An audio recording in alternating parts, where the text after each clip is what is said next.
Hello, in this lesson, we will try to learn how to solve ratio questions, provided with diagrams and proportion questions. Mark wants to build a wall, and for this, he is using red and yellow bricks. A ratio has been given regarding these. What kind of ratio? The ratio of red bricks to yellow bricks has been given. Well, let's look at the given information. According to the given information, we have 3 red bricks and 4 yellow bricks. Then a ratio emerges like this. For every 3 red bricks, Mark actually uses 4 yellow bricks. So we can also show this in the following way, right? The ratio of red bricks divided by the ratio of yellow bricks. What does it mean? Whenever he uses 3 red bricks, what does he have to use? Immediately, he has to use 4 yellow bricks. If we expand this, can we say it like this? If I use 6 red bricks, which is double 3, instead of 3, how many yellow bricks do I need to use? I need to use 8 yellow bricks, which is double 4. This is exactly the mathematical logic of the ratio expression, friends. So the given ratio should never be disrupted. We cannot use red and yellow bricks as we please.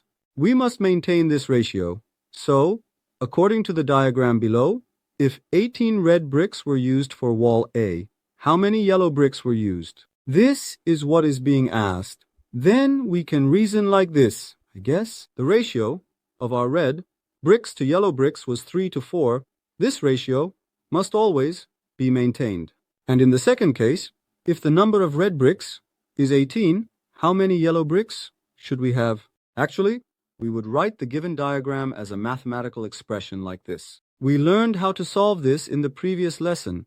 What did we do in such questions, in such equalities? We said that the cross products should be equal, right? So, 3 times question mark equals 4 times 18.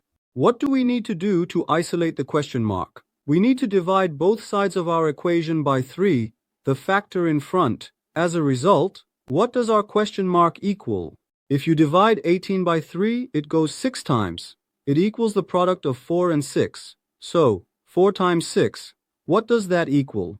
To 24. So, if we use 18 red bricks, we need to use 24 yellow bricks. From the same reasoning, we can probably solve this question with the same reasoning now. What will we say?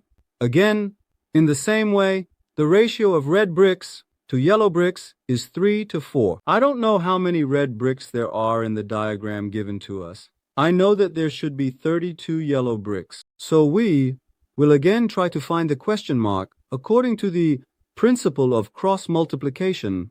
What will 3 times 32 be equal to 4 times the question mark? If you divide both sides by 4, dear friends, if you divide both sides by 4, the question mark will be left alone. And what do you find on this side? If you divide 32 by 4, you get 8, and the product of 3 and 8, which is 24. So we will say that if we use 24 red bricks, we would need to use 32 yellow bricks.